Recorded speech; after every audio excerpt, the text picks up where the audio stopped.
बिस्मिल्लाहिर्रहमानिर्रहीम। अस्सलाम वालेकुम। प्यारे दोस्तों, सन 2024 में एक ऐसा वाक़या पेश आया है जिससे आप सल्लल्लाहु अलैहि वसल्लम की हदीस मुबारका सच होती नज़र आती है। रवायत है कि हज़रत अल्लाह बिन मालिक की आज़ाद करदा लौंडी उम्मे हरैर बयान करती हैं,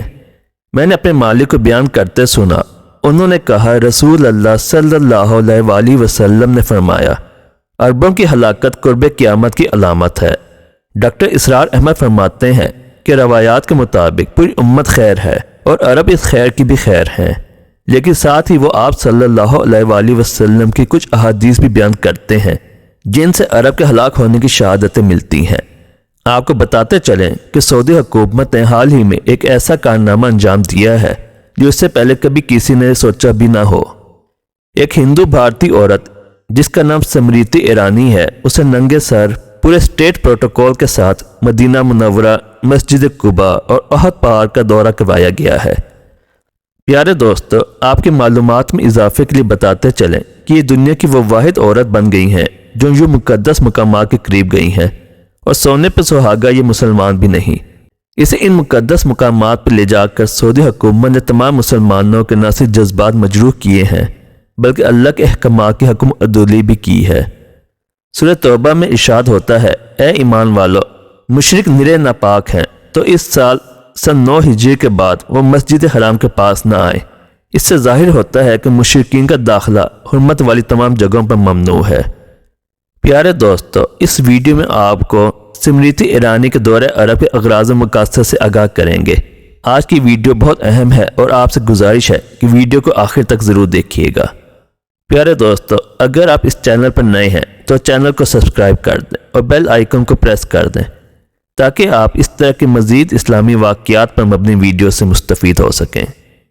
अरबों को अल्लाह ताला ने बेहद फजीलत बख्शी है क्योंकि हमारे प्यारे नबी सल्लल्लाहु अलैहि वसल्लम भी अरब से ताल्लुक़ रखते हैं और उन्हीं लोगों में उन्हें मबूस फरमाया गया था। और सबसे बढ़कर अल्लाह ताला ने अपनी आखिरी किताब कुरान मजीद भी अरबी ही में नाजिल फरमाई, जिसकी वजह से अरबों को तमाम दुनिया में एक अलग मुकाम हासिल है। इसके अलावा भी अल्लाह ताला ने अरबों को न सिर्फ तमाम उम्मत मुस्लिमा पर फजीलत बख्शी है बल्कि बाकी दुनिया में भी वह बुलंद मुकाम रखते हैं। मगर अफसोस की बात यह है कि उन्होंने इस इम्तियाजी हैसियत का पास नहीं रखा बल्कि उनके अशराफिया यानी उमरा के तबके ने अल्लाह की अता करदा नेमतों और इम्तियाजी हैसियत की कदर नहीं की। प्यारे दोस्तों, मक्का और मदीना शहर दुनिया के हर मुसलमानों के लिए सबसे अहम और मुकद्दस तरीन शहर है, और जब कोई चीज़ ख़ास होती है तो उसका ख़ास किस्म का प्रोटोकॉल भी हुआ करता है जो कि आम चीज़ों से हटकर होता है। मक्का और मदीना शहर का ख़ास प्रोटोकॉल उसे यहाँ के रहने वाले लोगों ने नहीं दिया और न ही दुनिया भर के मुसलमानों ने अपनी अकीदत और एहतराम की वजह से दिया है, बल्कि इसे ये प्रोटोकॉल दिया है अल्लाह ने, और वो ये कि यहाँ कोई भी गैर मुस्लिम जो कि नापाक हैं इस पाक सरजमीन पर दाखिल नहीं हो सकते। कुरान करीम की सूरह तौबा आयत 28 के अंदर अल्लाह पाक मुसलमानों को हुक्म देता है कि ए ईमान वालों, मुशरिक नापाक हैं तो इस साल के बाद वो मस्जिद और हराम के करीब न आने पाएँ, और अगर तुम्हें मुहताजी का डर है तो अल्लाह ताला चाहेगा तो अपने फजल से तुम्हें दौलतमंद कर देगा। बेशक अल्लाह ताला इल्म हिकमत वाला और सब कुछ जानने वाला है। कुरान करीम की इन आयात के अंदर मक्का शहर में मस्जिद और हराम के अंदर गैर मुस्लिमों का दाखिला मुकम्मल तौर पर बंद करने का हुक्म इसीलिए दिया गया है कि वो उस जगह की ना तो अहमियत को समझते हैं और ना ही उसे टूरिस्ट प्लेस से ज़्यादा मुकद्दस समझते हैं। मगर उसके साथ साथ मक्का के बाद मदीना मुनव्वरा भी मुसलमानों के लिए उतना ही अहम और मुकद्दस है कि यहाँ पर भी किसी गैर मुस्लिम का दाखिला मुसलमानों के लिए उतना ही तकलीफ दे है जितना कि मक्का के अंदर, क्योंकि गैर मुस्लिम इस जगह की अहमियत को बिल्कुल भी नहीं समझते, और अगर खुले आम उन्हें इस जगह पर दाखिले की इजाज़त मिल जाए तो आप सोच सकते हैं कि कुछ ही दिनों के अंदर ऐसे शर्मनाक तौहीन आमेज़ वाक़यात हमें मुसलसल सुनने को मिलते रहेंगे जो कि आपने आज से पहले कभी नहीं सुने थे। क्योंकि आप जानते हैं कि हर टूरिस्ट तो पढ़ा लिखा और तहजीब याफ्ता तो नहीं होता और अपनी जहालत के अंदर कुछ भी ऐसा कर सकता है जो कि मुसलमानों के लिए इंतहाई तकलीफ दे हो। इसीलिए ऐसी ख़ास जगहों का ख़ास किस्म का प्रोटोकॉल हुआ करता है।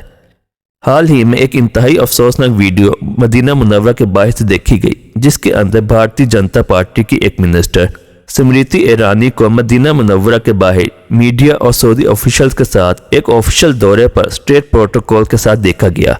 इस मुकद्दस जगह पर उस औरत ने अपने सर तक को नहीं ढांपा हुआ था اور نہ ہی صرف اس جگہ کے کوئی آداب کا خیال تھا،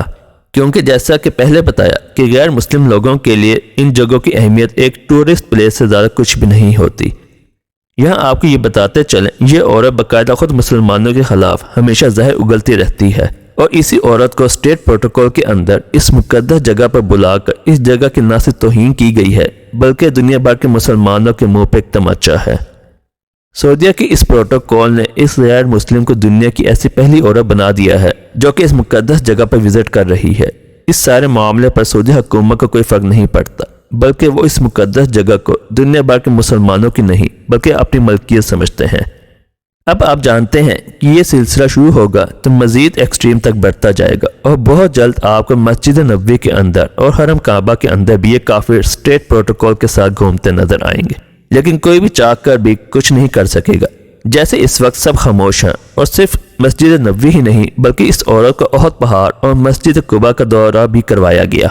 اور یہاں کے مسلمان خوشی کے اندر اس کے ساتھ ایسے سیلفیاں لے رہے تھے جیسے یہ بہت ہی بڑا کوئی برکت کا کام ہے، یا پھر اس عورت نے کچھ ایسا کوئی بڑا مارکا سر انجام دیا ہے جو کہ اس سے پہلے کوئی نہیں کر سکا۔ اب بظاہر تو یہ عورت حج کے لیے دیے جانے والے ہندوستانی مسلمانوں کی سہولیات کا جائزہ لینے کے لیے پورے وفد کے ساتھ یہاں پر آئی تھی، لیکن جو عورت خود مسلمانوں کے خلاف نفرت انگیز بیانوں کے لیے جانی جاتی ہے، اسے حج کے لیے آنے والے مسلمانوں کو ملنے والی سہولیات کی فکر ہو رہی ہے۔ کتنی عجیب سی بات ہے، لیکن اصل معاملہ کچھ اور ہی ہے۔ اصل میں سعودی عربیہ کیونکہ ایک اسلامی ملک ہے، اور سعودی عربیہ کے اندر ہندوستان کے لاکھوں لیبر کام کرتے ہیں جو کہ ہر سال یہاں سے پیسے کما کر اپنے ملک واپس بھیج کر ہندوستان کی اکانومی کو سہارا دیتے ہیں، اور پچھلے کئی سالوں سے ہندوستانی مسلمانوں پر ظلم کی وجہ سے بھارت اور سعودیہ کے تعلقات کافی خراب چل رہے تھے، لیکن اب ان تعلقات کو بہتر بنانے کے لیے یہ ایک اسٹیٹ وزٹ کیا گیا، جو کہ ظاہر ہے کہ ہندوستانی مسلمانوں کو دی جانے والی سہولیات کو پروپیگنڈا بنا کر کیا گیا، جو کہ صرف اور صرف ایک پولیٹیکل اور معاشی فائدہ اٹھانے کے لیے کیا گیا ایک وزٹ ہے، نہ کہ مسلمانوں سے کسی ہمدردی کی بنیاد پر۔ جس طرح اس سے پہلے اللہ کے قانون اور اسلامی روایات کے دھجیاں جدت کے نام پر سعودی عربیہ کے اندر اڑائی جا رہی ہیں، بالکل اسی طرح سے آنے والے وقتوں کے اندر اگر ہم نے آواز نہ اٹھائی تو یہ فتنہ مکہ اور مدینہ کے اندر بھی داخل ہونا شروع ہو جائے گا، اور ہم پھر بھی خاموش ہی رہیں گے۔ اس سے پہلے بھی کئی غیر مسلم ٹور اس مسجد نبوی کے اندر داخل ہونے کی کوشش کر چکے ہیں، جیسا کہ کچھ عرصے پہلے کچھ ویسٹرن لڑکیاں نامناسب لباس کے اندر مسجد نبوی کو ایک ٹورسٹ پلیس سمجھ کے یہاں پر داخل ہو گئیں، جنہیں باہر سے ہی سعودی پولیس نے سمجھا کر باہر بھیج دیا۔ اس کے بعد ایک یہودی نے اچانک مسجد نبوی سے اپنی تصویر بھیج کر پوری دنیا کو حیرت میں ڈال دیا۔ اس کے علاوہ ایک اسرائیلی صحافی جو کہ پریزیڈنٹ اوباما یعنی سابق امریکی صدر کی پریس کوریج کے لیے یہاں پر آیا تھا، اچانک سے یہاں پر گھومتا ہوا پایا گیا۔ یہ واقعات بے شک سعودی اتھارٹی کی مرضی کے خلاف تھے، مگر جس طرح سے آج سعودی پروٹوکول کے اندر ایک غیر مسلم عورت کو اس کی اجازت دی گئی ہے، وہ یہ بتا رہی ہے کہ بہت جلد ٹورزم کے نام پر سعودی حکومت بھی یہاں پر لوگوں کو کھلے عام گھومنے پھرنے کی اجازت دے دے گی، اور دنیا بھر کے مسلمان چاہ کر بھی کچھ نہیں کر پائیں گے۔ پیارے دوستو، مکہ مکرمہ اور مدینہ منورہ جیسے انتہائی مقدس مقام پر کسی ضرورت کے تحت عارضی طور پر غیر مسلم اگر آتے بھی ہیں تو حکومت کی ذمہ داری ہے کہ وہ انہیں اس بات کا پابند بنائے کہ ان کے سطر چھپے ہوئے ہوں، اور وہ بے پردگی، بے حیائی اور آزادی کے ساتھ یہاں پر نہ پھریں، اور اسے معاذ اللہ تفریح کا مقام نہ سمجھے، بلکہ اس کے تقدس کا خیال رکھنا ان کے لیے انتہائی ضروری ہوگا، تاکہ یہاں فحاشی، عریانیت اور ناجائز امور کا فروغ نہ ملے۔ پیارے دوستو، رہی بات عربوں کی تباہی کی، تو نبی کریم صلی اللہ علیہ وآلہ وسلم کی جو پیش گوئیاں ہیں اس کا انکار نہیں کیا جا سکتا، نہ اس میں شک کی کوئی گنجائش ہے۔ آپ صلی اللہ علیہ وآلہ وسلم کی دی گئی خبر تو یقینی طور پر پوری ہوگی، اور عرب کے موجودہ جو حالات ہیں وہ آپ کے سامنے ہیں کہ سعودی حکومت اپنے اسلامی اقدار کو چھوڑ کر غیر مسلموں کی تقلید کرنے کی طرف گامزن ہے، اور یہ اس کی تباہی کی ابتدا معلوم ہوتی ہے۔ اللہ تبارک و تعالیٰ سے دعا ہے کہ اللہ تعالیٰ ہماری ہر طرح کے فتنوں سے حفاظت فرمائے، آمین۔ پیارے دوستو، اگر آپ کو آج کی ویڈیو اچھی لگی تو کمنٹ سیکشن میں اپنی رائے کا ضرور اظہار کریں، اور اگر آپ اس چینل پر نئے ہیں تو چینل کو سبسکرائب کر دیں اور بیل آئیکن کو پریس کر دیں، تاکہ آپ اس طرح کی مزید اسلامی واقعات پر مبنی ویڈیو سے مستفید ہو سکیں۔